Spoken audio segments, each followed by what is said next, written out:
In theory, we should be live.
Hello. That was a great intro. Thank you. So, you want to introduce this little show? Yes, sure. So you and I, when you were here in North Carolina for several months, introduced us to cooking, and we have had a lot of fun since then. And so then I said, hey, we should get together, do a mini talk cooking show, invite guests, and cook together since I miss you. And here we are. And we finally managed to make it happen. Do you remember when I was at your house, we ended up doing little funky, weird things like hiding under the counter and going, Hi, cooking with us. Eva, we miss you. and we ended up being able to do that. I think we should do it together now. Okay, 3, 2, go. 3, 2, 1. Go. Yeah. Oh, wait. These are grown adults, people. This is what the pandemic has done to us. Just out of a lockdown, so today is the end of our second lockdown here. The end of it? Well, we're still on restrictions, but we have different tiers. But for a month, they kind of brought everything back to a standstill, just like last time when I was at your house when they had a lockdown. And so today is kind of the day where they open things up a little bit more, still with a lot of restrictions, but a little bit more freedom. Oh, that's good. We're just trying to see how many we can get in a day. I think we're up to 200,000 a day. So. Wow. Yeah. Well, hopefully we can bring some joy to some lives by entertaining them for a little bit. We've got Hannah going to join us, Hannah Branigan, who's a phenomenal trainer, joining us and helping us with this today. And we're going to be talking about self-motivation. Hannah just said she's here, so. Do you have to let her in? I will have a look when I see her pop up, I can press accept.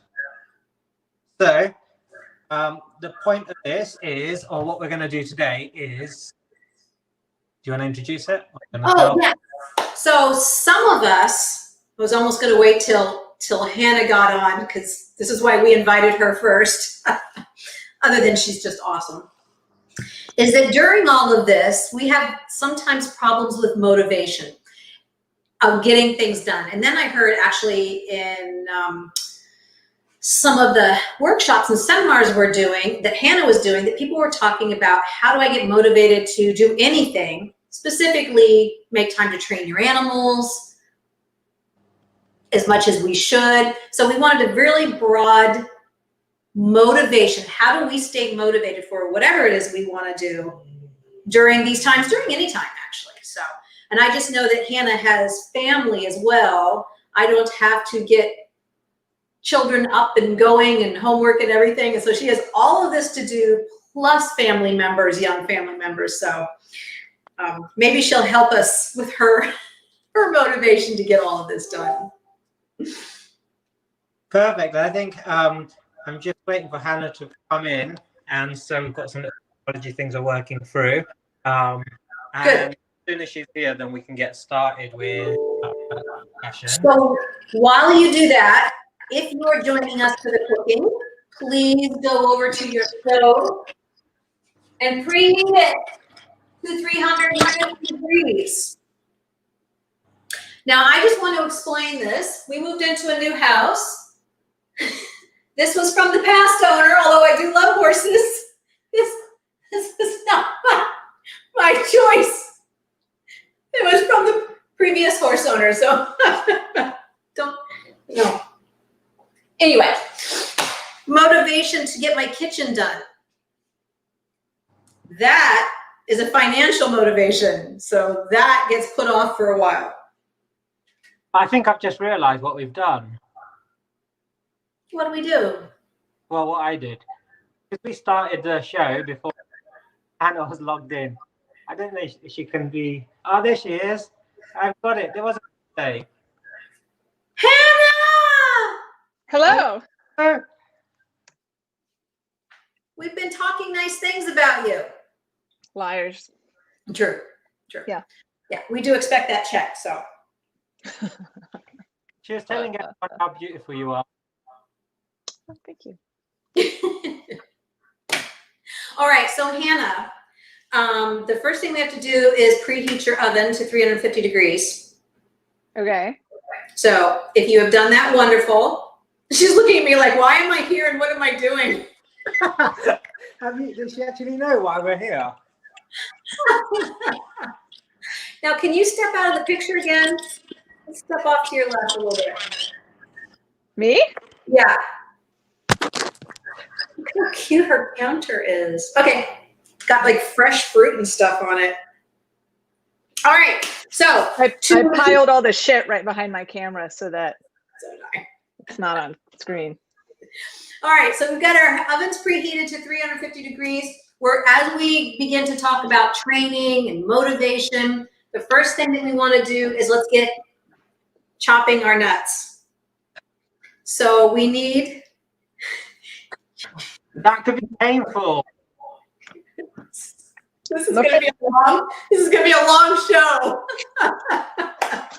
So we need about 5.5 to 6 cups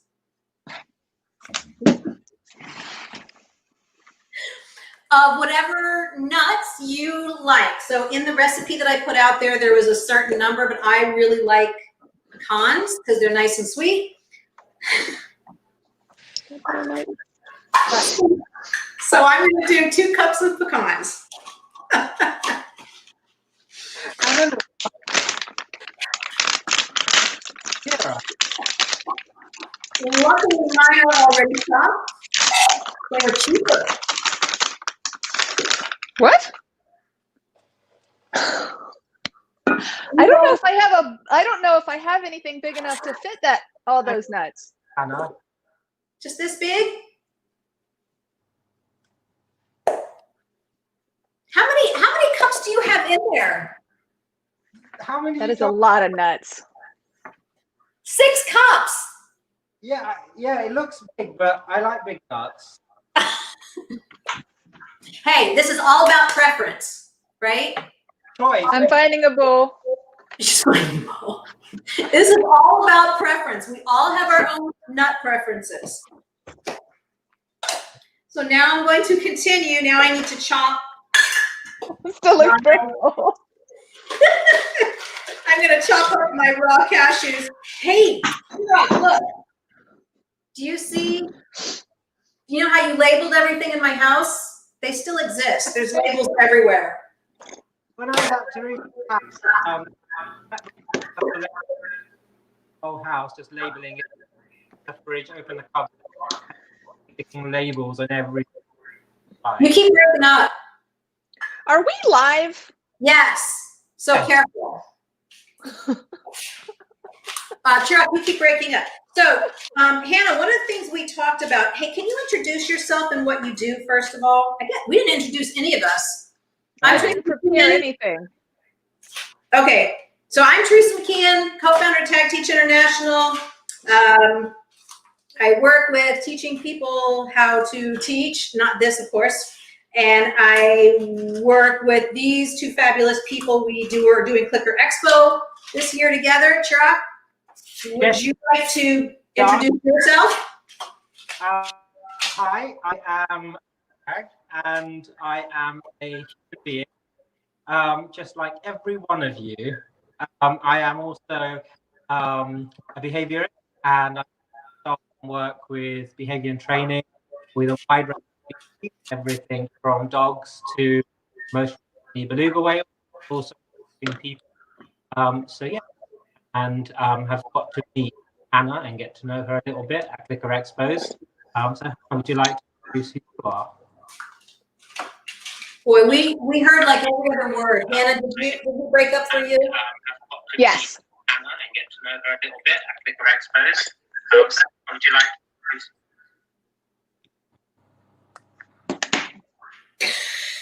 What? Okay, Hannah, your turn. My turn. Yes. I can't stay on camera.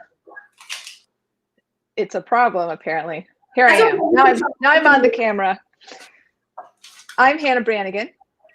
And can you hear me? Am I loud enough here? Yeah, okay. I'm Hannah Branigan.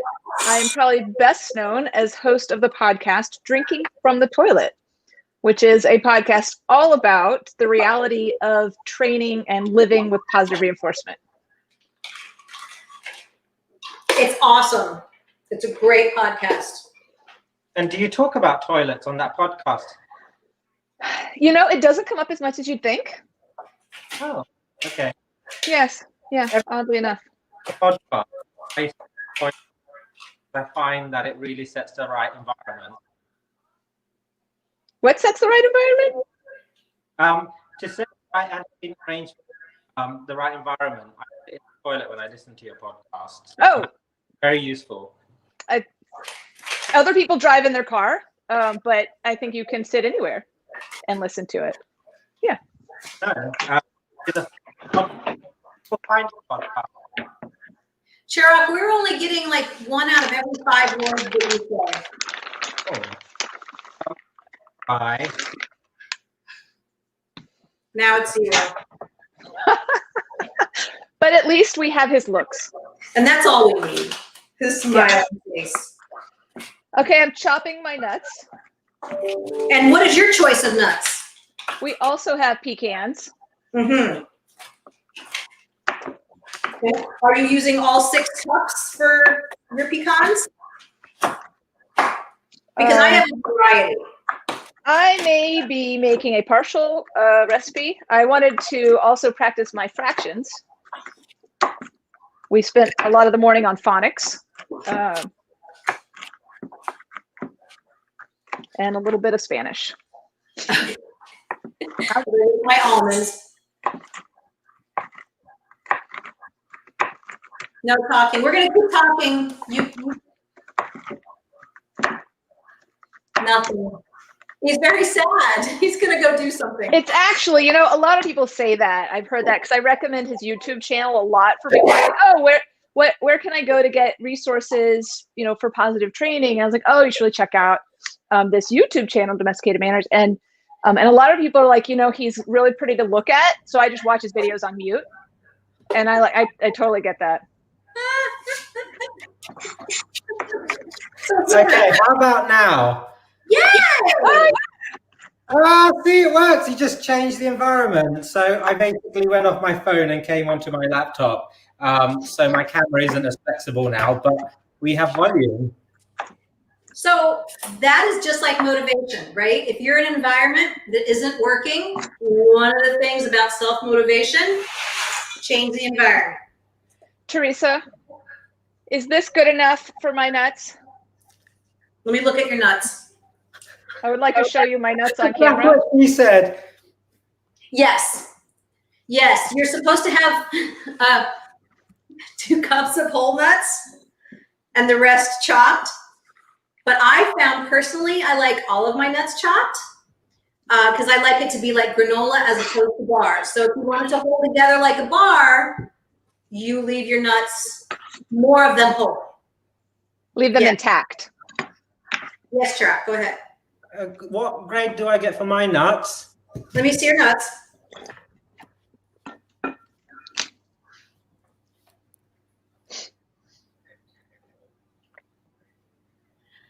Oh, you have seeds in there too. Do you have your pepitas in there?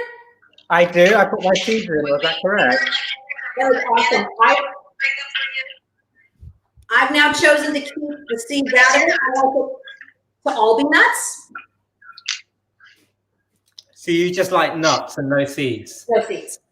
Oh, okay, but both Hannah and I get an A star for our nuts. Sorry, we got too much feedback. Oh, both Hannah and I get A stars for our nuts. Absolutely. A-star nuts. Somehow I feel like I don't have enough nuts. 1, 2, 3, 4, 5. I'm missing nuts. Hold on.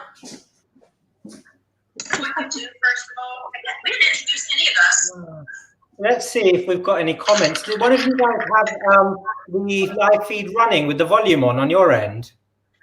Momentarily, briefly, but it went away. Okay, let's have a look and see. Oh, we have some people's joining us saying hello. So we have Carla Distel saying, are we baking bread? We're not baking bread, Carla. We're baking nuts. So today we're going to be playing with nuts. So welcome. So one thing that motivates you, Chirag, I know this for a fact, is having fun, right? If you're not having fun, you lose motivation. You're like, no, I don't want to do that anymore. So we're going to keep talking about our nuts. Hannah and I have also had discussions about nuts. We talk about very little else. We do. So we're going to keep talking about these nuts. If you don't want us to talk about nuts, you can turn it off because we'll be talking a lot about nuts. Because we're talking also about motivation and fun and making jokes, and this is what we're doing. All right. So, are you done with your nuts yet? I'm done. Hey, Hannah, how do you get motivated to have to also deal with family members in this pandemic in something you've never had to deal with before? How do I get motivated to deal with my family members? Well, you have kids. It's difficult with having them home from school and yada yada. Wait, Hannah, you have twins? No, not that I know of. Oh, I just heard. Hannah, you have twins, and so how do you stay motivated? So it's like, oh, I didn't know Hannah has twins. She hides it. She hides the other one. I actually have a twin, but we keep her in the attic and feed her chum.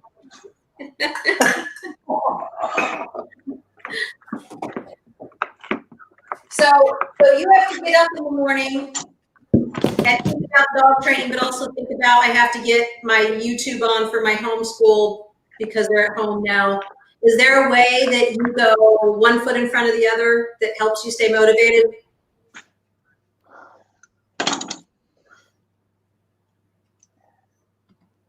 I would love to have an answer for that. And if I ever do, I will let you know. I would say actually a big part of what I lean on is honestly like habit. Does that make sense? Like, I would say, cues, like, right? Like antecedent arrangement. I've got the cues for the routine as minimized, like the routine is minimized so that the cues to the next behavior lead to the next behavior lead to the next behavior. Because if I did depend entirely on motivation or willpower, we would all be screwed. That's a good question because great thought. Because what is motivation? Because of motivation, but what is it? Is it something that is just existing inside of us? Is it something that happened as in the antecedent picture? Is it something that's in the consequence box? What is motivation? Okay, before we answer that, because it's a nice, clean question, what is motivation?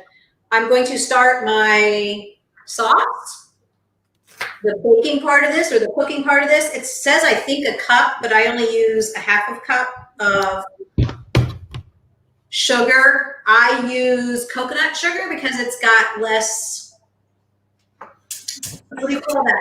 Because it's more bougie is why you use coconut sugar. Extraordinarily bougie. It was also on sale. Glycemic index. And Chirag helped us get off of a lot of that and helped us. My husband lost like 25 pounds and I lost 25 pounds. And I want to keep it that way. Yet he insists on putting my pictures of when I was 25 pounds heavier in our intro video. Anyway, so on the list, I think it was about a cup of sugar. This is a cooking. I have to actually have a pan. Yes, yeah. Good You Lord. actually have to have a pan. Okay. I have a pan. And the instruction is. How big of a pan? I just use this little skillet, but you can use a little one like Chirag has, or Hannah, the bigger the better. That's what she it's all said. about choice. It's all about choice. Yeah. And then put in your salt, because we all like to be a little salty.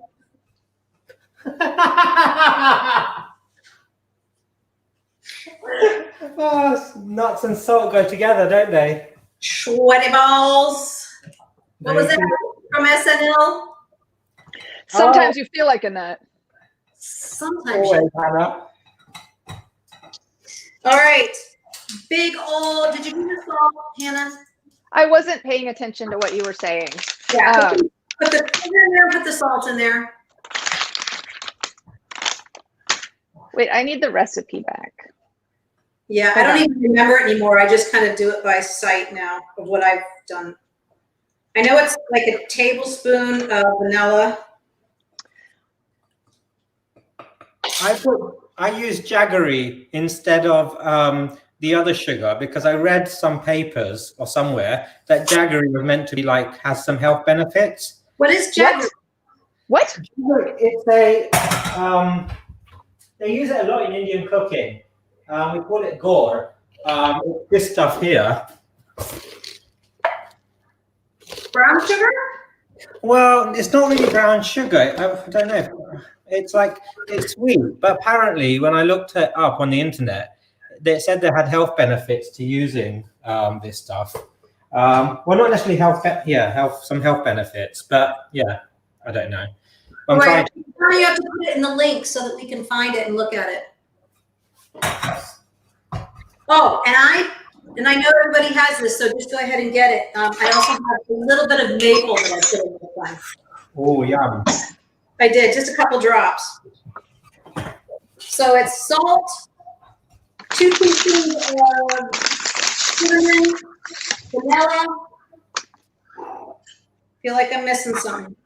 Can we add applesauce to this? I thought I had to get agave. Agave, that's it. I found a enough recipe. I forgot something in my mise en place. Oh, I got that's a password, Theresa. Yes, tell us all about it. Okay. Salt. Yes. I decided to go off recipe and use applesauce, the jaggery stuff, and your cinnamon and your salt. Applesauce? Yeah, because I made some granola previously, and I used low sugar, no sugar applesauce, and a little bit of sugar, and it helped create like a mixing consistency to help the nuts stick together. I'm going to go out on a limb and say that you guys both cook and live in a very different style than I do. Why? Well, I mean, if I want to be healthier, I get a small fry. So with my combo. Before Chirag, there's BC before Chirag. You asked my daughter what she grew up on, she would tell you Hot Pockets.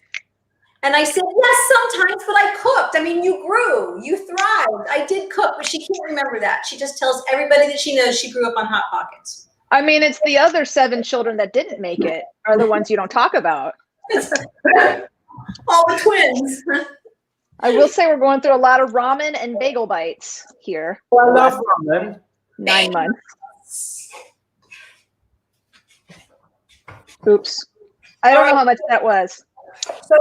So Chirag, can you put those things in the chat box that you use? Is that burning? No, it's just the cinnamon is giving it color. All right. Okay, I'll find it and put it into the chat box. Yeah. What did I say it's called?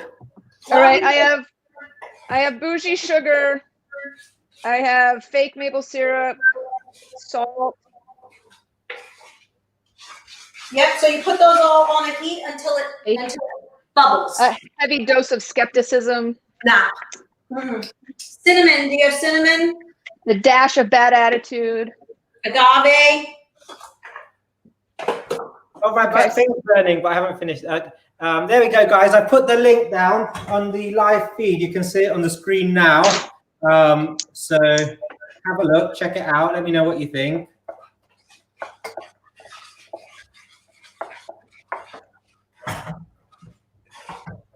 I wonder if anyone else is cooking along with us. I hope so. I can't imagine why they would. I'm telling you, this stuff is the best. It is the best.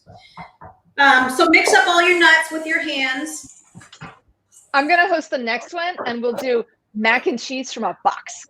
Yes! Oh, I like it. But you know what I liked better, Hannah, is when you said, so I don't understand. So we're going to get like two Pillsbury Pop biscuit cans. And I think we really should do that. Everybody will join us. And I know how to make sweet rolls from a can. Oh, see? We don't have Pillsbury here. Huh? We don't have Pillsbury here. Well, then you can't play. Oh, that's nice. We could get someone else. Oh, okay. Maybe we could get someone like maybe a sexy accent.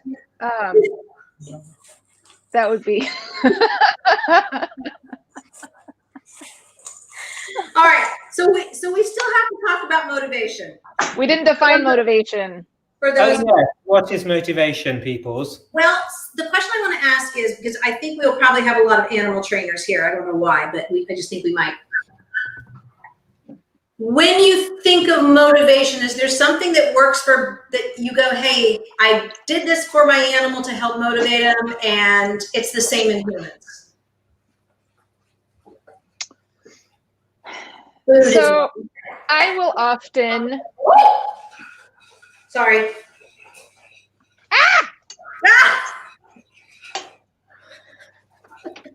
I will opt in. Oh, she disappeared. I often randomly scream and run out of the room. I'm pouring. So, I mean, yeah, how do we define motivation? I would often use it almost interchangeably with reinforcement, but like as a pre-reinforcement, like availability of reinforcement, or like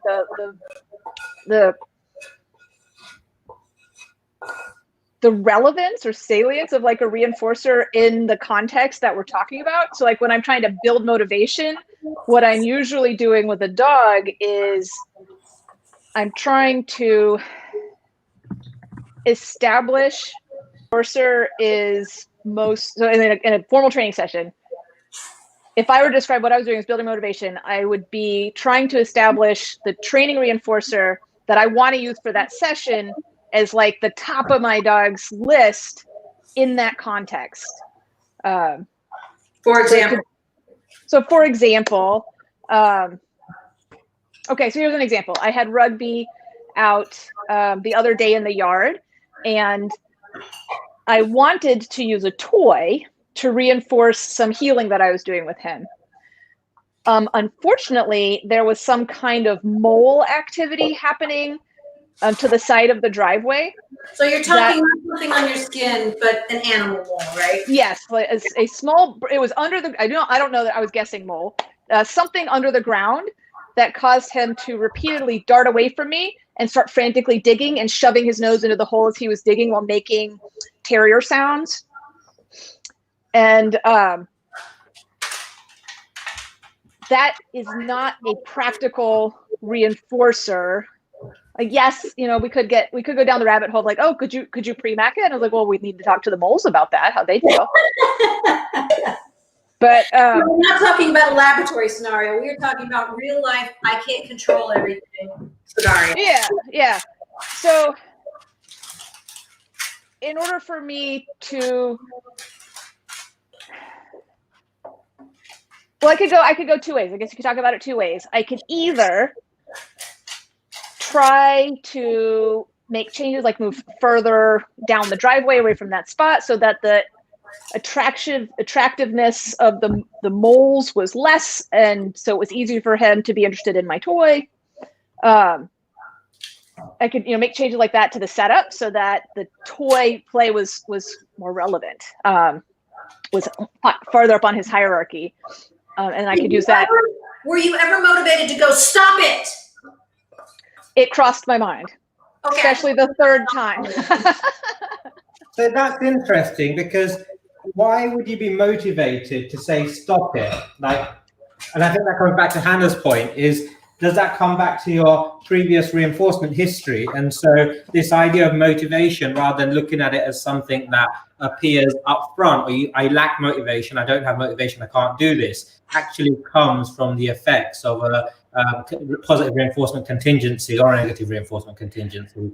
Yes. I think it has to do with the contingency, and I think it has to do with the strength of that contingency and the relevance of, I mean, like looking at the function of the behavior. If we were to like step out of like, you know, behavioral terminology and use just like regular human words, I might say that, you know, I want him to want the toy, right? Of course, then what is want? And what I really want is for him to stop going after the moles and want to do things for my toy. And so there's some interlocking contingencies there, because having your dog leave a training session to interact with the environment is super punishing for people. And having my dog ignore the environment and respond quickly to my cues with speed and low latency and correct responses is very reinforcing for me. Okay, So, stop. I think this is really important in cross-species training. Whether they're training us, we're training them, is that there are two, to your point, whatever words you want to use, reinforcement, motivate, there's two different agendas going on.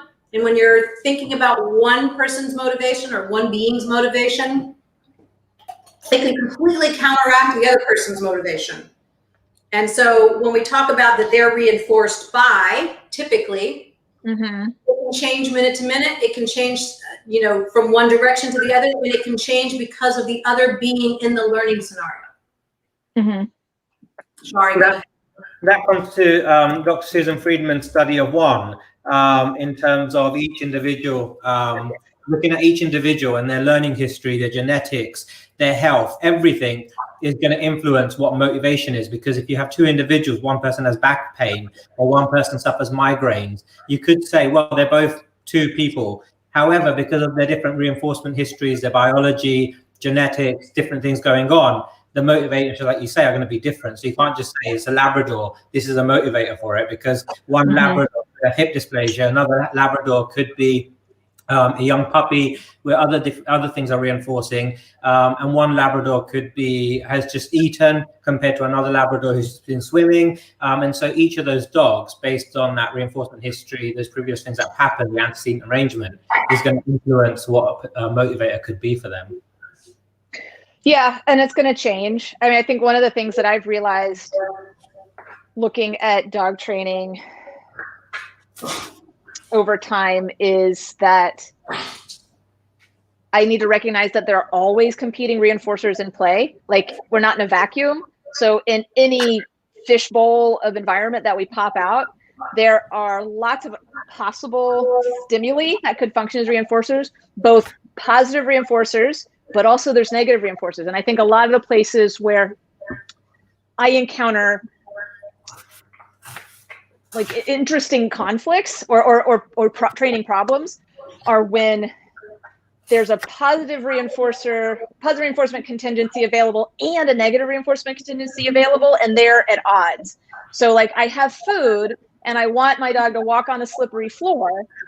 And so taking a step on the slippery floor is potentially the positive reinforcement of the food, but avoiding the slippery floor would be negatively reinforced because avoid. And you can get interesting stuff can happen in that space. I think this comes up a lot in sports training as well, because like going into a competition ring contains stressors, and a lot of dogs, both at the same time, want to perform the behaviors that you have strategically built with positive reinforcement and want to go get in the car and go home. Like it's both of those things at the same time. And I think that can be, I think conflicting reinforcers can be a source of stress in and of itself. That's the biggest one, right? I really want to, it's our own, and we see that with cognitive dissonance, is that we're battling with the good and the bad all the darn time. And then so that sometimes that motivation is the thing that tips it from I don't want to do it because I'm warm and comfy. Well, let's talk about something specific. Expo presentations that we have to have in at a certain time. Why did you bring that up, Theresa? Because I had such a hard time with motivation. I really wanted it done so I could move along because I've got a lot of other projects that I need to work on. And I knew the minute I turned the minute, it was so good. Yeah. That was motivating the crap out of me, or whatever word you want to use. But some weird things have happened. My eyes are bad now, right? So my back hurts when I sit. So all the things that would help me do it are extraordinarily punishing. Right? And so this is where we have animals who want to do stuff that maybe we want to train them, but we're hurt. It'll feel good when we're done, but we're cold or whatever. There's these just constant mix. My nuts are a little sticky. I don't actually know if I'm doing the right thing. Let me see your nuts. Give the nuts a lick and tell me what they taste like, Hannah. Yeah, give them a lick. Yeah, see? How they taste? Salty. All right, put them in a pan. Put them on a pan with either a non-stick surface. Believe me, it's got to be, what do you call it? What do you call that stuff? Not wax, parchment paper. Like something parchment papery. Oh, speaking of back hurt, I got to put my leg up. Theresa, your conversation or topic about the expo deadlines and how when it comes to doing that, like there's all these emotions that we feel, there's all these, like you start putting things off, and that starts making me think about where do the cues come from? Because obviously there's in the environment for negative reinforcement as opposed to positive reinforcement, or cues for positive reinforcement. But if we look back at our history of learning,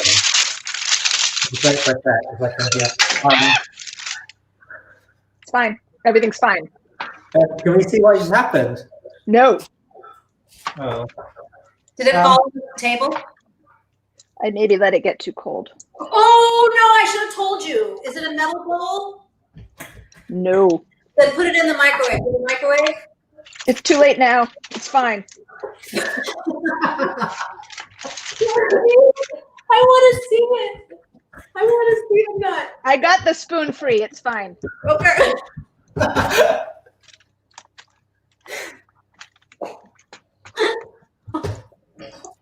Okay. Sorry. Go ahead now, Chirag. What were you saying? Okay, one second. Let me just put this in the oven, and then I'll carry on. Let's just... Okay. Well, please let us see what you're doing. Oh, that's beautiful. Your nuts are gorgeous. Do you like them? I've heard rumors on the internet about that. Do you like them thin or thick? I like my nuts thick. I like my nuts thick, Theresa. You?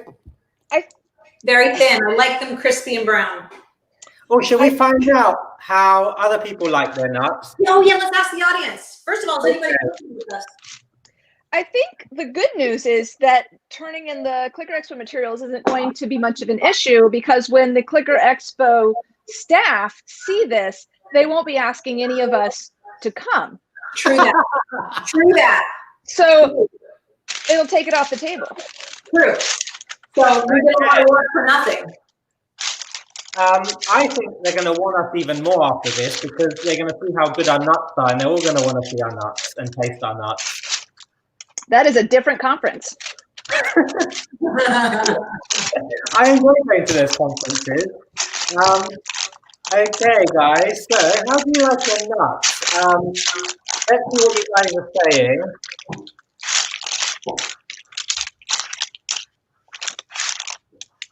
We have a comment from Mary Kate McKnight. She says, sadly to say, I haven't had nuts in years. Oh, sorry. Is she allergic? Are you allergic, Mary? Let us know in the comment. Oh, we have another comment here from Sidsel. She says she likes her nuts chocolatey. She coats the nuts in chocolate. I do. I do like a chocolate covered nut. Me too. I do. Hannah? Not my thing. Okay. We have Tracy Rose. Hi, Tracy. She says, crunchy, chewy nuts with a sweet and salty twist. Yes. Yeah. Okay. Who else do we have? Louise.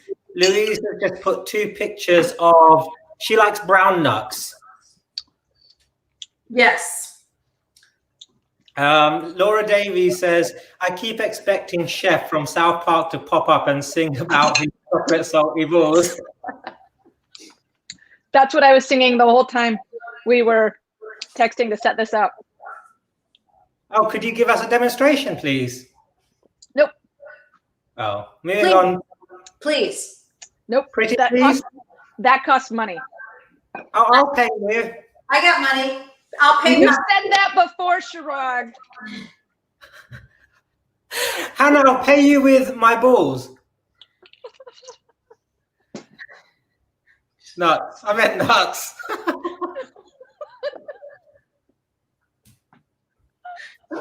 Moving on quickly, we have Let's talk about dog treats. we have a few more people who've shared how they like their nuts. Some like them sweet. Some like a variety of nuts. You get bored if you get the same thing over and over again. Exactly. But what is boredom? Where is the bow chica bow wow music? I don't know how to do that. Any others? Let's see. Anyone else want to comment on how they like their nuts?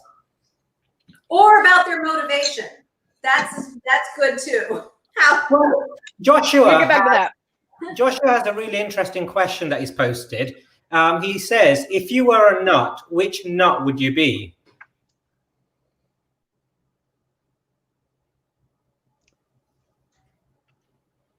I'm not sure, should we answer this aesthetically or like on a nutritional level? I think however you like.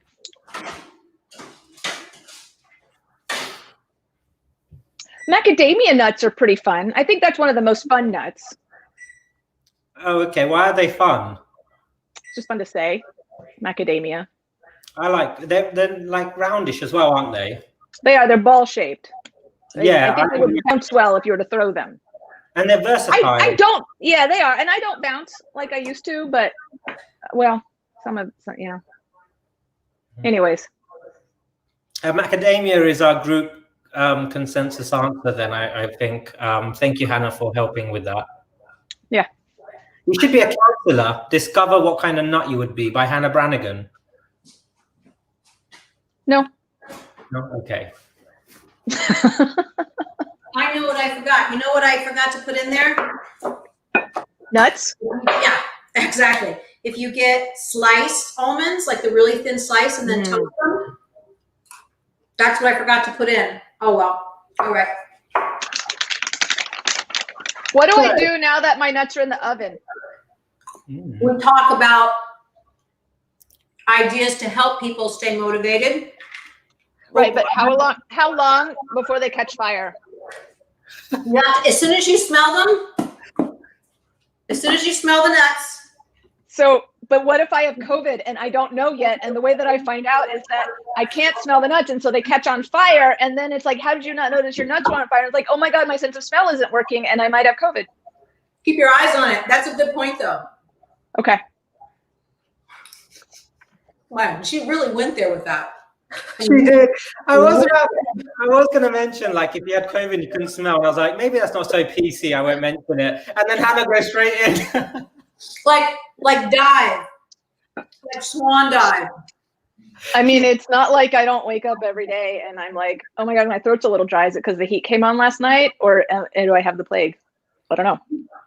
You do have to understand that here in the U.S. it's a little different. You just assume everybody has it. You know, 200,000 cases a day, and they say that we could be up to 8 times not getting what it could be 8 times more than what we think it is. Yeah, it's a little crazy. But anyway, all right. So, Hannah, one of the reasons we talked about this is because you were talking to people who you train, yeah. And they were talking about how do we as trainers stay motivated to train on a daily basis? How do we go, I need to work with my horse. I need to work with my dog. Chirag, how do I work with my whale? What kind of whale do you have? No, you have, when you were working with the whales. Yeah, I think that's a really good question. I think it comes back to the point I was mentioning earlier about, and Hannah mentioned this as well, and you mentioned this, about looking at cues as well and how we develop them. Because when you guys talked about the Clicker Expo presentation deadline, going back to looking at when you were a child at school and how these things were established as cues, there's really good places now, like Joe Lang's wife, who runs or is a principal at Morningside Academy, and phenomenal, amazing person. And she was saying how at their school they don't give their students homework until they teach them how to do homework and how to all the different component pieces. So these students don't learn that homework is a cue for negative reinforcement, but can become a cue for positive reinforcement. And I think when we look at, okay, I don't feel motivated to do X, Y, and Z, I think we need to go back and look at how can I just set my environment up to start establishing contingencies for positive reinforcement.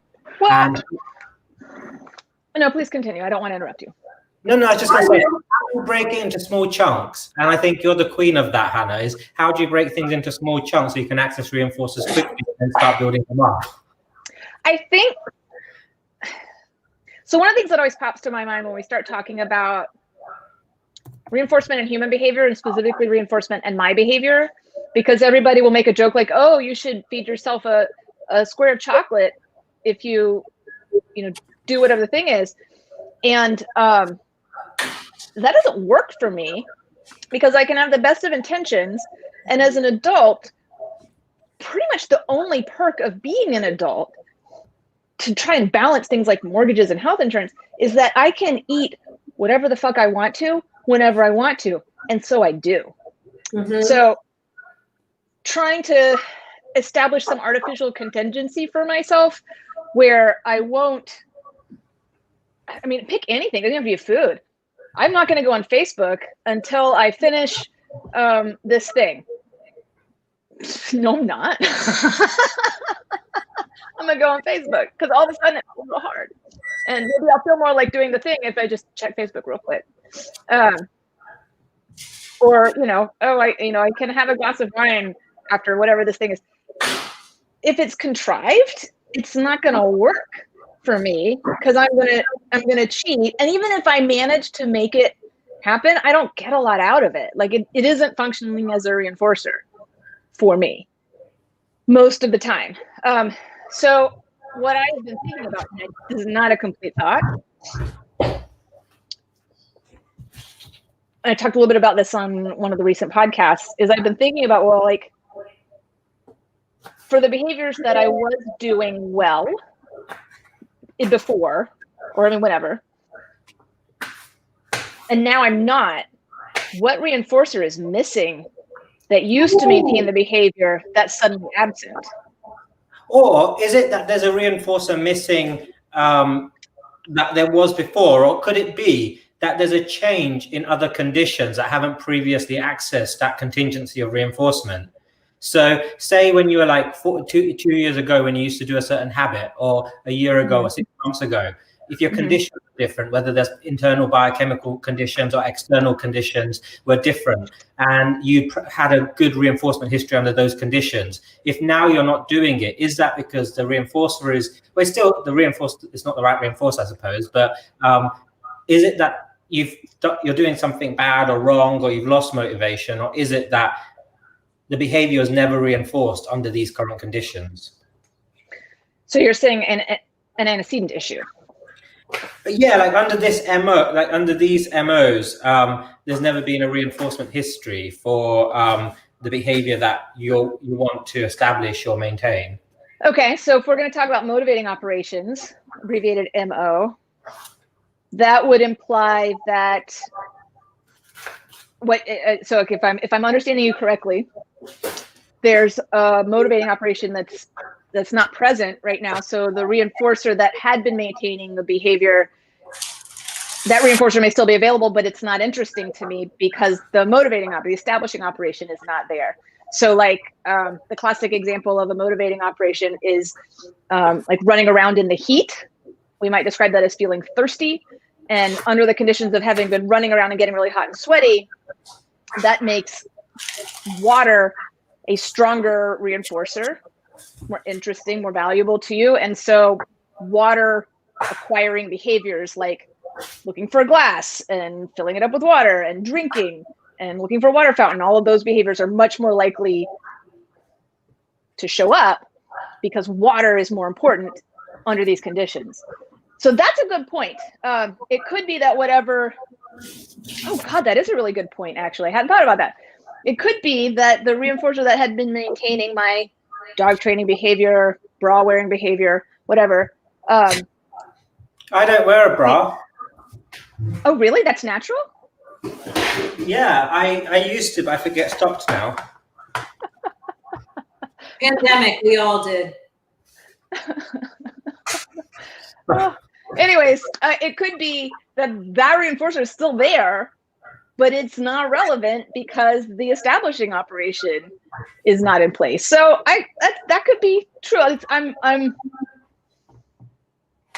think that's worth pursuing. It's definitely true for bra wearing because the motivating operation for bra wearing is going to be around like leaving the house. Like that makes pants more relevant, and thus pants wearing behaviors are more likely to occur if I were to leave the house and like would get arrested or judged by people. Although the judging by people is like that's falling off my reinforcement hierarchy. But so okay, that's something we would want to account for.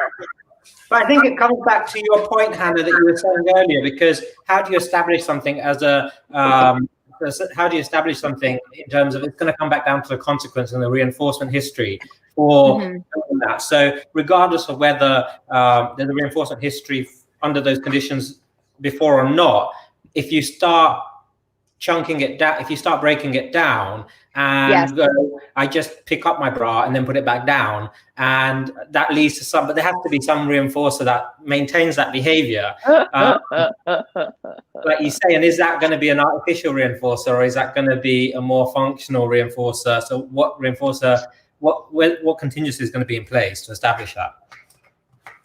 Yeah.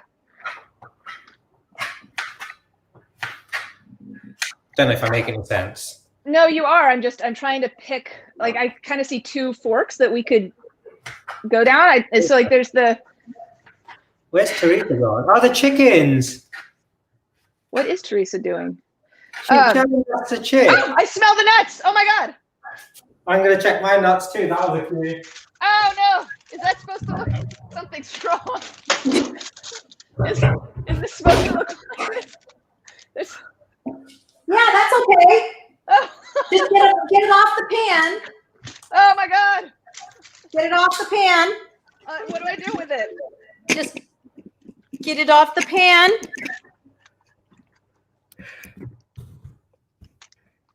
Into what, like a bowl? No, move on the parchment paper. I just moved the parchment paper. Let me see. Just move I have this on the parchment paper. There, I am not going to do this without burning myself. Oh my gosh. Ah! Everything's fine. It sounds perfectly fine, Hannah. It's always fine. Everything is under control.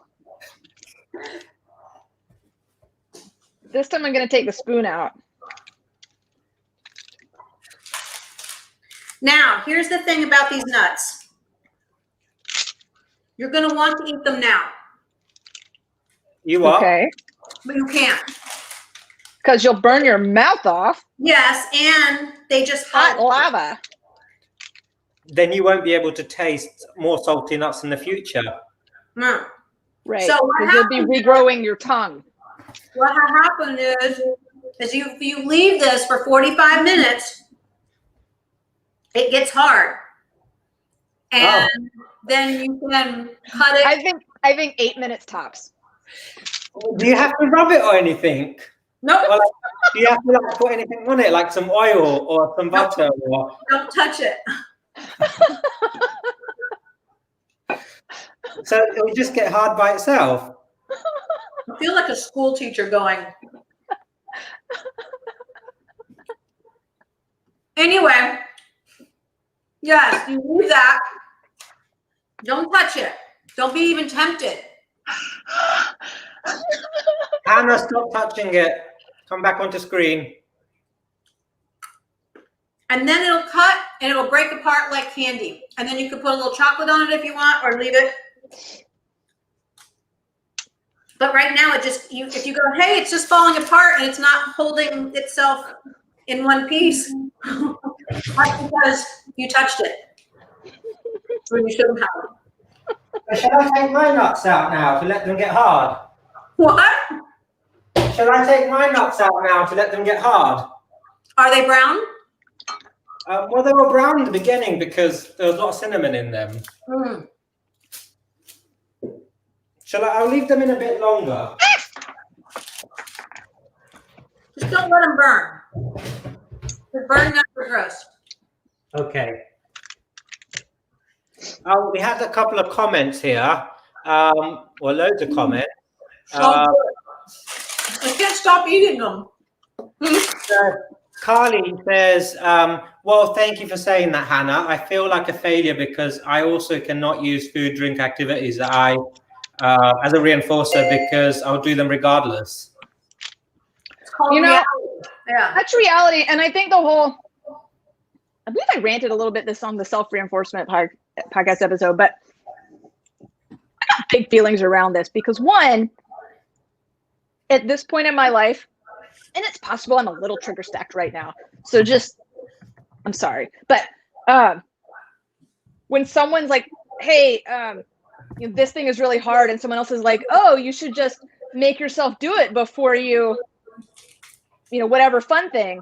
And I get real angry because you know what? If it was that freaking easy, we would all do it.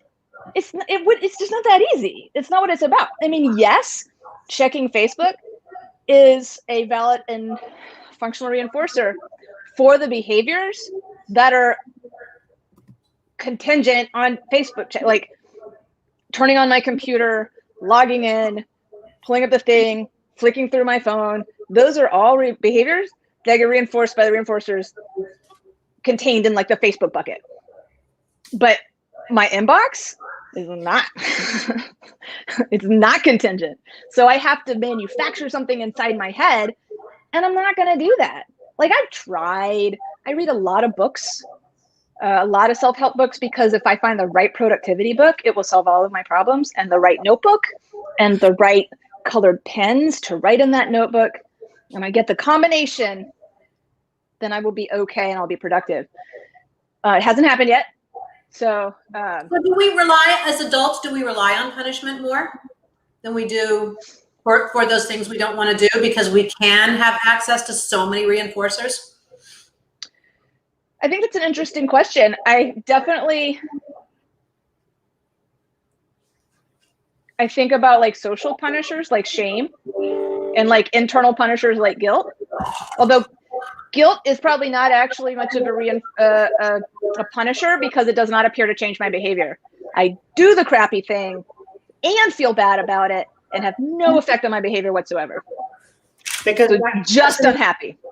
And that's an interesting point to go, because we often look at the guilt or the emotion or the whatever it is to go, that's what's reinforcing or punishing something. But actually, then maybe we get lost in following that trap as opposed to taking a step back and going, hold on a second, if I take a step back, under what conditions and what things are happening in my environment, and I feel that guilt.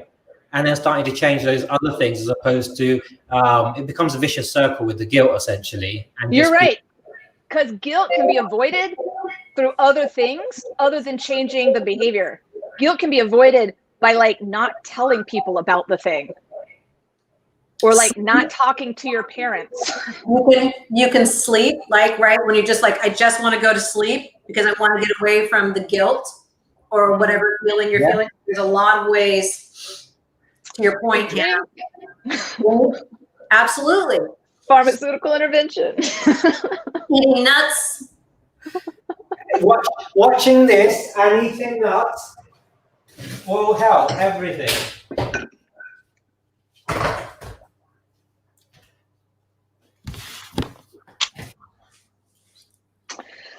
So, Theresa, I have a question for you. Okay, they look pretty good. Yep, that looks good. I always wanted validation about my nuts from you, Theresa. Yep, your nuts look good. I'm so slightly brown. Right now. Yes, Hannah. My question for you is what is the contingency that's like relevant to you with regards to like turning in your Clicker Expo presentation? So I know what it is for me. What is it for you? Like the worst about it. The worst thing that would be that Ken would be disappointed in me, and he would tell me so. And I know that because that's a feature of my anxiety dreams this time of year every year.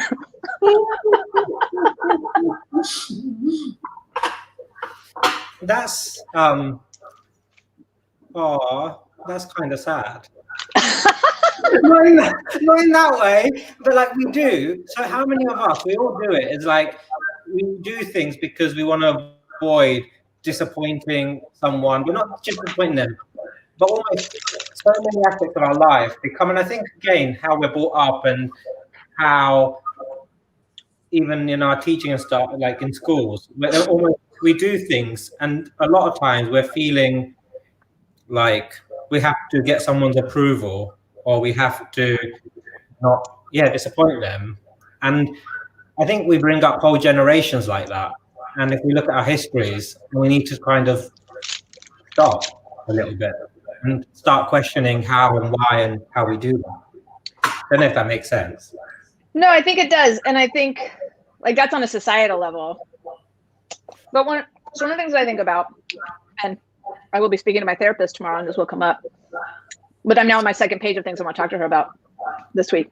But I mean, we are following on the holidays. So it is right now, like culturally, more virtuous to have intrinsic reinforcers maintaining a behavior than external ones, right? Like we consider that to be better. And in fact, if you are doing a thing because you want people to praise you, or you want attention, or you want any kind of external reinforcement, it's not as valid. So you have to find a way to be reinforced inside of yourself that isn't about like other people noticing. And I find some behaviors are easier for me to establish than others. And some of the time I can like change how I frame something inside my head, like how my internal dialogue. Sometimes it's more than a dialogue. There can be more than two voices in my head. But I guess, okay, so here's a question. Is it really more virtuous to have, I'm going to put air quotes here because how I feel about it, intrinsic motivation or reinforcement than extrinsic? I don't think it's more. I think oftentimes we have both simultaneously. I know for me, to our point, to the presentations, it's all about getting it off my plate, my mental plate. Because when I feel like I'm not done with something, I start having nightmares. And it's usually that I've killed my horses by leaving them in the stall and forgetting to feed them. So whenever I have not my children, right? They are, you know, but I go out and I found that I'd forgotten to feed and water my horses for 3 days. So, Yeah. so it goes some way, it goes, you're going to kill something if you don't get it done.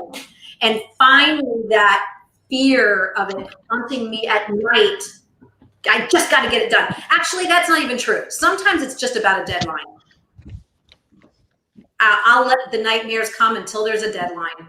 And then it's true. I just deadlines when it comes to, because I always think tomorrow I'll think of something better. It's not that I'm not really done. I just know tomorrow I'll think of a better way to say this. Tomorrow, maybe that's my motivation is I think it will be better if I don't turn it in. There's something around perfectionism there that that definitely affects both my teaching and my training. Like I have put off teaching Figgy quite a few behaviors because I'm not happy with how I've gone about teaching them in the past. And I think like I'll somehow have a divine inspiration and think of a better way to teach it. And fear of screwing it up keeps me from trying to train it. And so not training it at all is certainly. And then the next time we just add that history of reinforcement to everything else. So it's not going to change in the future because we talk about wanting to change it or it doesn't feel great and whatnot. But when we do these, like I do the same thing as you, Theresa, like leaving it to, like for me, it's that deadline or even past that deadline. It builds up and you go, well, I'll change it the next time. But it's not about what I want. It's about the reinforcement history that's going to drive my behavior for that future. And I think the more somehow we have to find a way of coming out of that, creating a clean loop, essentially. That's a good point. Lisa made a comment. I don't know if you can pop that one up. Yeah, sure. I'll look at it now. And I popped Hannah's podcast a link on here now. So if you guys want to check out her podcast, her amazing podcast, please do so. And also she's got one on sort of intrinsic reinforcers or self-reinforcing. Self-reinforcing behavior. Yeah. And there's one you might be interested in on contra freeloading with a guest star, Chirag Patel, you may have heard of. And I have one on Tag Teach with Theresa McKeon. Is this what? So the comment was, so Kylie said this comment is making me feel so much less alone. That's amazing. Like we're helping people feel together. Did you say Lisa's comment? So Lisa commented, that she was a pregnant Zell and didn't matter. That describes me. I had zeros, some in college, more in high school. I've improved slightly, but I would not turn in an assignment that I didn't think was good enough. And I would tell the teacher I hadn't done it rather than turn in something that I didn't think was good enough. Real complicated. I can't even really explain it now. But I don't know. I mean, that's a complicated thing, and I totally get that. Yeah. One thing I have done, this is jumping off that a little bit, but is that setup, right? You put your sneakers on your bed or right under your bed. Now that it's cold or hot or dark early, I don't have as much time to go out and train. I do. I just don't make it. I'm spending too much time doing presentations and I want to go out and train so I have something to present on. And plus I'm working with my new horse. And so I actually filled the treat bag. So it's Yes. all ready. All I have to do is Yes. go outside and strap it on. I don't have to get my hands dirty. I don't have to do, it's just there ready for me to you leave it so you almost trip over it, which is exactly how I train a dog, right? If I want my dog to interact with a platform, I'm going to put the platform in his way so that he can't help but fall onto the platform and I have something to click. And I think that that's huge because I think we often put all the weight on the motivation part of it and not enough on the splitting, because if it's a small enough slice of behavior, you don't need that much motivation to do it, which is why something like the presetting, I'm a huge fan of presetting. And then there's a whole nother kind of cascade of trying to find the energy in the plan. But I know that if I put a little bit of energy in breaking down the task to figure out like what are the blocks, and this came up. Oh, good, she's got earphones on. So this has come up with my kid, where like the biggest fight that we have is getting her homework folder out of her backpack. That's what was with my son. Yeah. I can get the homework folder out. I can have sharpened pencils. I don't care if I put the homework folder on the dining room table, have a sharpened pencil right there, and all she has to do is fill in the math worksheet. Well, the math is actually pretty easy for her. She's quick.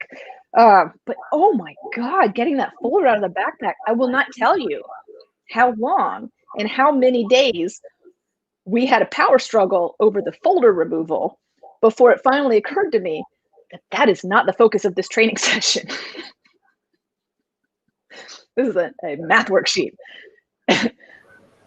And the folder doesn't matter. So I was able to, but I thought about that with myself as well. Like I know that, so I run, and I believe that the runner's high thing is a lie. I don't think it's real. I don't enjoy running, but when I run, it's easier to not stab people. So I run, and I run almost every morning. And when I was first starting that, I would make it a point. I would put my socks and my shoes and my running clothes in the chair right by the door every night. And if I didn't, I wouldn't run. I would stay in bed where it was warm. And if I did, then I would go do the thing. And I found out like, oh, well, it's too dark to run. Oh, I bought a headlamp. It's easy to buy a headlamp at 1 o'clock in the afternoon. It's real hard to go outside at 5 o'clock in the morning when it's dark. So I put that on the chair too. I don't have to do that anymore. This was like 5 years ago that I was going through this. Now I'm like, I'm up and I need to go running. I can't explain it because I still don't like it, but I also don't want to go to jail. So, so I continue to run. So it's gotten cheaper for me to maintain that behavior. But initially having all of the crap laid out so that I didn't have I didn't take effort to make the decision to run, like to initiate the behavior was easier. And other things like stuff like checking my inbox, like stuff that I hate to do that's kind of more cognitive. When I'm my best self, which does not describe the last 9 months, but let's just pretend. When I'm my best self, I close out all the other windows on my computer in the afternoon, and I pre-open the tabs for the things that I need to do the next day. And then I'm much more likely to actually, type into the Google Doc.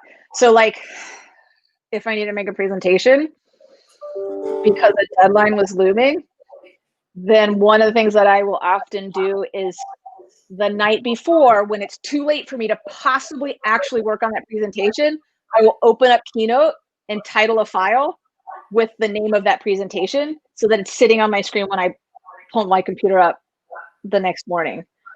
So yeah, I guess that kind of addresses the motivation aspect, but it's through splitting. It's by reducing the behavior to littler pieces and removing the ones that are the hardest. Because if I sit down and log into my computer from scratch and I'm just looking at my desktop, the first thing I do is not going to be open Keynote. Yes. Well, guys, let's look at your nuts. Here's mine. Starting to harden up. Listen. Oh yeah, mine's stiff. Don't do that. Don't drop it. It went all over the house. I don't trust Theresa with my nuts anymore. She seems too rough. Theresa, Everywhere.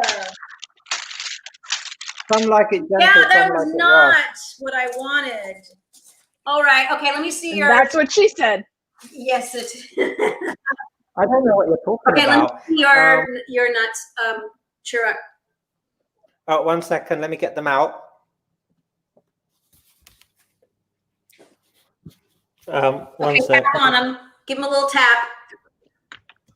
Ah, they're hard. My nuts are hard. Yes. Let me Yes. try. Give it a little tap. Little tap. Good. Excellent. Hannah, let me see you tap your nuts. I ate half of mine already. Me too. I've got a stomach ache now. Okay, tap them. I can't hold my. Ah, beautiful hard nuts. Yeah. All right. And so then you just break them up or dip them in chocolate. Hey, how did the applesauce work? Chirag, how did the applesauce work? Good, I think. Let me...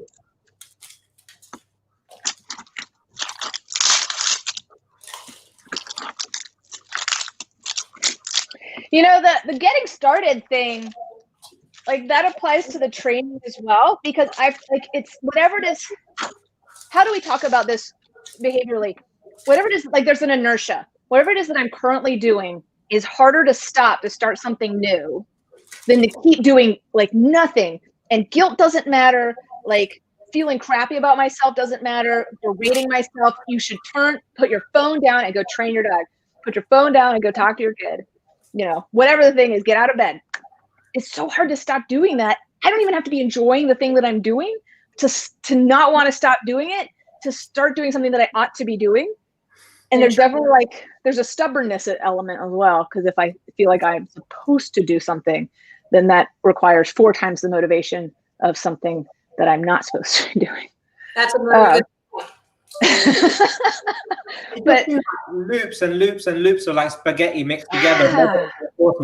You're right. Like I think the cue to keep doing whatever the thing is, like you're in a loop and you can't get out of it. But like as soon as I do, like if I can stand up from wherever it is that I'm sitting or laying on the floor, which happens a lot right now. But in fact, my kid told my teacher, I think I told you guys this like last week or the week before, she's on one of her Zooms because we're school from home. And the teacher's giving the assignment out. And my child unmutes herself on the Zoom to say, I can't do that because my mom is on the floor. That's not the most awkward thing she said to her teacher about me on a Zoom. But it was a recent one. On the floor with liquor or just on the floor? It's just on the floor. Okay, good. It's not a big house. Yeah. Yeah, it was 8:20 in the morning, which doesn't rule out the liquor, but I have rules. I don't judge. Did you wake up on the floor at 8:30 in the morning, or did you actually okay? No. But anyways, what was I saying? I don't know. It's gone. The ending, the one thing to start something else. Like if I can end the thing, it's usually fairly easy to stop the thing. So maybe we should put some intention there. I don't know. What do you think? Yeah, I want to try it. I want to take 2 things away from this meeting today. My nuts and one thing that I want to try that we talked about. And I think that might be it. So somehow stopping the inertia or switching the environment or the switching of. That's true.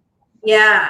So, because that is so hard. I agree. Once you're there, it's warm or there's so many things. So I'm going to, I don't know that I'm going to change it. I'm going to be cognizant of that I'm somewhere and need to be somewhere else and see if I can't change and being reinforced by that's the only step I have to do. If it's laying on the couch and all I do is get up and lay on the other couch, that's okay.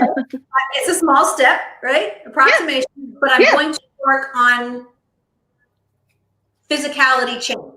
So what if we just take, like you just said, what if we take the emotion out of it? And like you can't, when I mean out of it as in the training plan. So basically you create, like you said, your little training plan of I'm just going to move from couch to couch. I'm going to do this. There's a little tickle it, maybe like 3 Post-it notes or 2 Post-it notes. And it's not about wanting to do better or feeling like you've done better, but all you got to do, you could just carry on doing the other stuff that you normally do, but you basically just add in that little loop of whatever says on the post-it note. It could just say pick up dog lead, and that's it. That's just approximation to going for a walk. That's true. Okay, here's another tip. God, it turns out I have some because I struggle with this for my entire freaking life. I won't let myself do more than that the first time. I won't let myself do more than get on the next couch, even if I want to. That's manipulating my own stubborn button.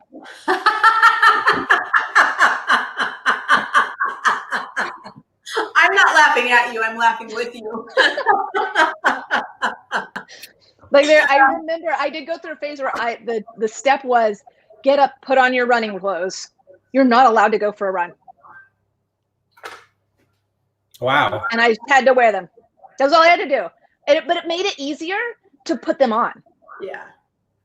And you're right. Be more gentle with yourself. But I think as soon as you take that next little bit as well, potentially that could be a poison cue. That taking that next, like actually stopping and keeping it clean and keeping that loop clean and just stopping it. I think there's something really valid about making it small and then sticking to it, like you say. And actually, like I think your comment's really valid because a lot of us would go, okay, I've moved from sofa to sofa, I've put the trainer on. Now I feel like I'm going to do more today. But rather than doing that, be really objective and go tick on that tick list, tick on that tick list. And what you might find, rather than your desires, like trying to challenge your desires, don't try and fight what's hard to fight.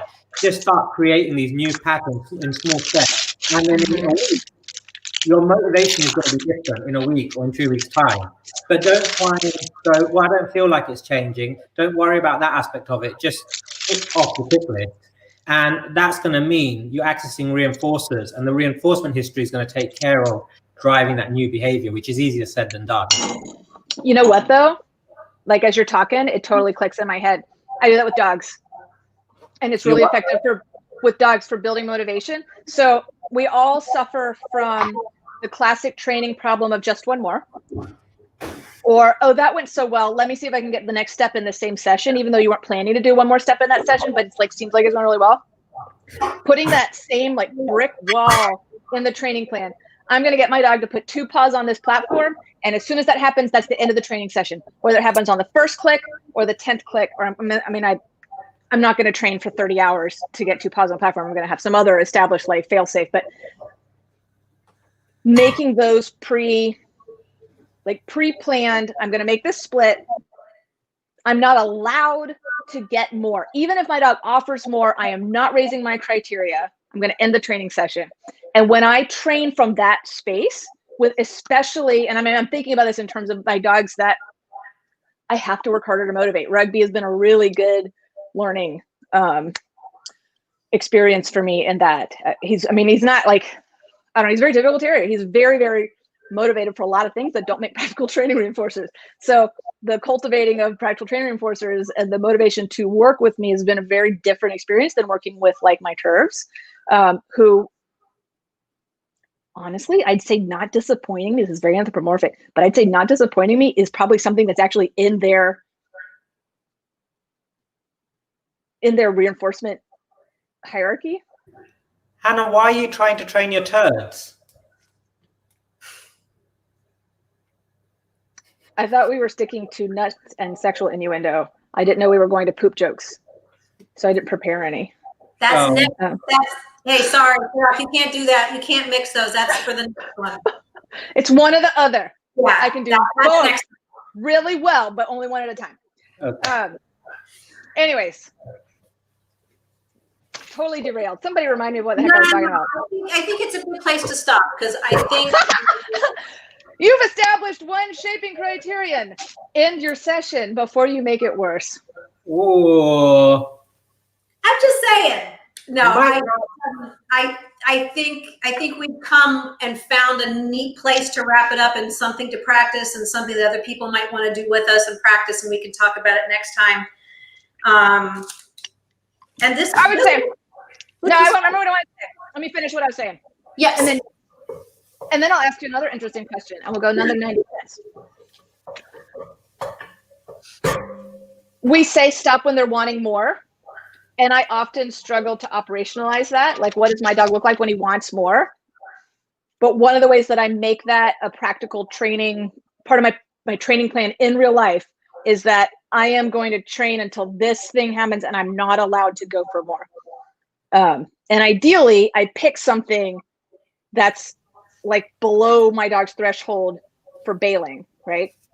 And then if I'm consistently choosing my end of training session such that it is, below when bail happens, my dog's motivation to continue the training session will improve, not in that session, but like the next time, and next time, and next time. And I think that's one of the things that's really helped me with dogs that have had to do a little more work in that area. I mean, I've had people compliment rugby at seminars, like, "Oh, you're so lucky to have such a motivated working dog." And I'm like, "Were you here for his first 2 years? Because it didn't feel like luck at that time." I mean, I had friends locally like me catch him when I didn't stop before the bailing threshold, and he could go through a fence really easily, and then we had to catch him. That was, I mean, we don't see that anymore. Now he comes out of the crate ready to work, and he's like, "What are we doing?" And he's bouncing, head high with his boing, boing, boing. He's like, "What are we doing? What are we doing? I'm gonna throw myself in a heel position. I'm gonna throw myself in the front. Would you like me to retrieve something for you?"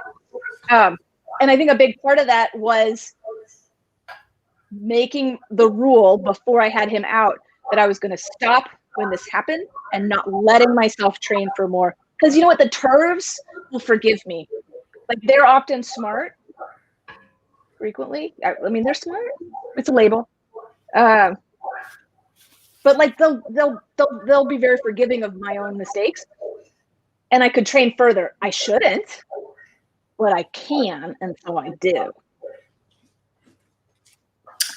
But he's taught me not to do that. I think it's really something we have to keep in mind when we train people too. Yeah. That's so like write down or say something or put something somewhere that tells you when to stop. That's an objective, observable, measurable criterion. And then when you get to that point, just stop.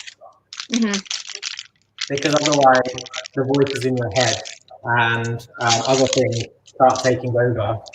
I agree. I use a whiteboard for that a lot at home because I love a whiteboard. I have a lot of whiteboards. Next time you come over, I'll show them to you. Oh. What are you doing? Basically, I'm at my parents' house. I'm living here for the moment because my house got flooded. Oh gosh.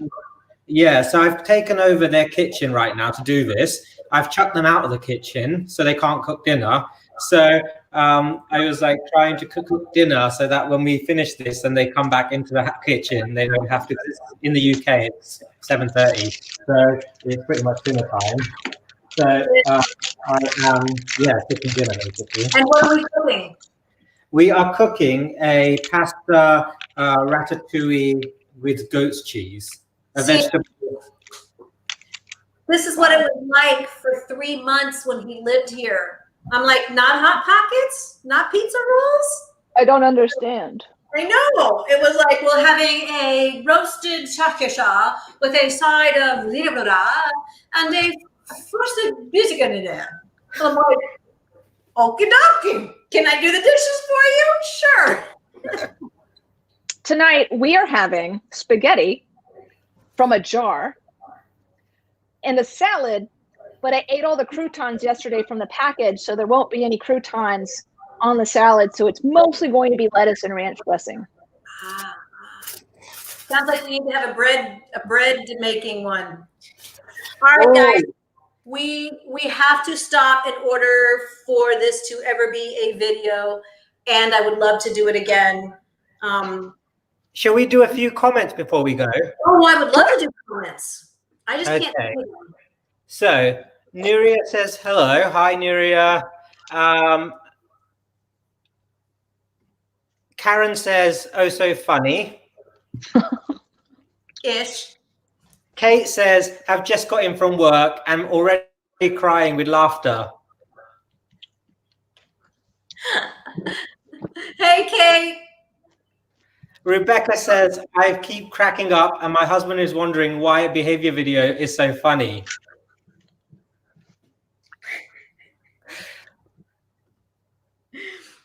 Ryan says, hi Ryan. Ryan says, so no cutting it when it's soft. Wouldn't that be easier? I'll let you answer that, Theresa. Wait a minute.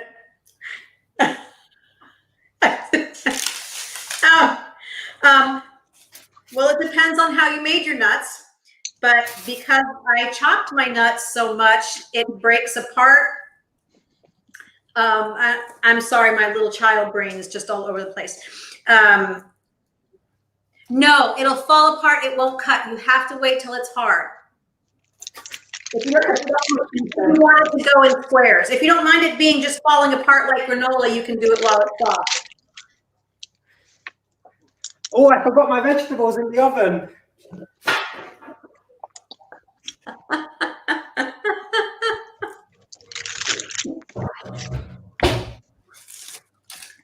Was anyone taking notes to remind us of the things that we said that were smart? Like, delete the rest of the crap, but like the things that were actually helpful. Did anybody write that down? So what no, do you think it's were gone. helpful? I doubt any of it was helpful, but if anyone did find something helpful, I would be curious to know. People are like, oh, which podcast episode was it that you said this thing? I was like, I don't know, because I have no memory of what I say. My mouth and my brain are not really connected. That would be a good thing if people, when they're listening to this, post any smart things they hear into the comments, and then they pop up. That could be like a little summary note for us. Right. Takeaway. Yeah. Yeah. Mary says, if you guys keep up with nuts, with the nut things, I'm going to have an asthma attack from laughing so loud. I don't know what she's talking about. I don't either. We are suffering from a type of COVID compassion fatigue. Hopefully this has helped and inspired a little bit. Or served as a warning. True. I'm so sick. Stop playing with nuts, Theresa. Theresa, have you posted the recipe for your nuts? So on the comments, where you're watching this live feed, you could see Theresa's nut recipe on the section there, and also if you look in the comments, it's down in the comments too. So her recipe is definitely there. That's really nice if you put your nuts in the fridge. Thank you, Ryan. Ryan says he's going to share Hannah's podcast with his shelter that he manages in Canada. Thank you. Like and subscribe. Ginny says, you guys are helping me complete a stress cycle with laughter, full relaxed breaths now after a stressed event an hour ago. That's awesome, Ginny. Have you read Burnout by Emily and Amelia Nagoski? I just asked because that language sounds familiar. Oh, what's that book called? Burnout. Remembered names. That was brilliant. Isn't that weird? It won't happen again. Don't worry. Who's it by? Say? Oh, Emily Nagoski and Amelia Nagoski. I'm pretty sure. Let me just post that now so that everyone can enjoy that beautiful knowledge that Hannah's sharing.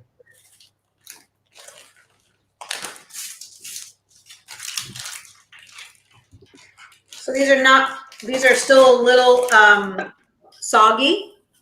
They're still a little soft, but we're going to move forward anyways. Exactly. They're still a little soft, so I'm going to gently maneuver them into a plastic bag and put them in the fridge to see if they'll continue hardening.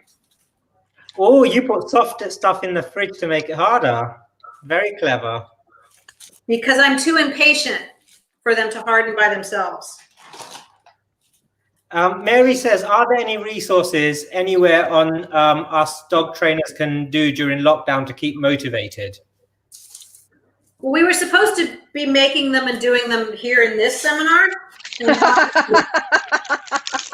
supposed to be one that just didn't go there, but I don't know. Oh, you know what? You know what? The thing I told you about today, Carol, there's a thing that I'm doing a presentation for the International Dog Trainers Winter Summit. It's free. It's online. It's every day. They've got somebody new speaking, and it's supposed to be kind of all positive and help us. So if you go on Facebook, and again, I think it's the International Dog Trainers Winter Summit. It's all free. A new trainer speaks every day. So that might be helpful. I did a podcast episode 3 episodes ago. I don't know if anybody who is a listener is currently in our audience, but I think I called it Training Alone, or like when you have to train alone. And I don't know if any of it's helpful, and it might all be junk, but that might be a resource that at least helps you feel better, if not actually get training done. So you can check that. I mean, that was a fairly recent one, like in the last, well, it's definitely in the last 7 years, maybe even sooner than that. Because I mean, if it helps at all, you are so not alone. The reason we decided to like throw this topic out here as a topic for this, I don't even know what we're calling it, show, spectacle debacle, was that I get so many emails right now from trainers who are struggling with this. Yes. I mean, I think we struggle with it. Yeah, we struggle with it a lot. I think it's a common problem, especially for professional trainers. But I think right now it's just really hard. And I think it's because a lot of our reinforcers are missing. So you can check that episode out. I don't know if anything's new on it. You probably know it all, but I don't know. You can also recommend it to a friend and join our Patreon. Join Hannah's Patreon. You like subscribe, you pay a bit of money, and she gives you amazing information and motivation and happiness and joy, and brings joy to your life. And then you don't know about joy. Okay, so shall we do 2 more comments? So we've got one from Rebecca here. Says, I let go of guilt about doing things at the last minute because I could think about what I needed to do a month and I can't even read now. Hannah, can you read it? I let go of the guilt about doing things at the last minute because I could think about what I need to do for a month and not spend any time actually doing the task. Then when the deadline is near, I get it done. So I just decided one day to not spend all the time thinking about it, just knowing that I will get it done at the last minute. And the product is the same in the end, whether I do it before or at the last minute. Oh my gosh, girl, that is totally my strategy too. Well, it was one that I'm working on. Because you're right, I'm going to do it the night before, whatever the deadline is. So feeling bad about myself because I should be getting it done earlier just sucks my energy away. Or dropping it on my schedule and say, you know what, if the deadline is December 1st, I'll probably start working on it on December 3rd. You know, like it's fine. It'll be just as good. And Ken will still love you. I don't know about that. I'm testing him real hard lately. But we'll see. Guys, what else in there? Anything? On mute. Ken, do you still love Hannah? Yes, he says he does. He loves you unconditionally, Hannah. Thank you. Bye. Can you record that so I can play it for myself like several times a day to help me? I think I'll be really good. Speak to Ken to do that, but I don't know.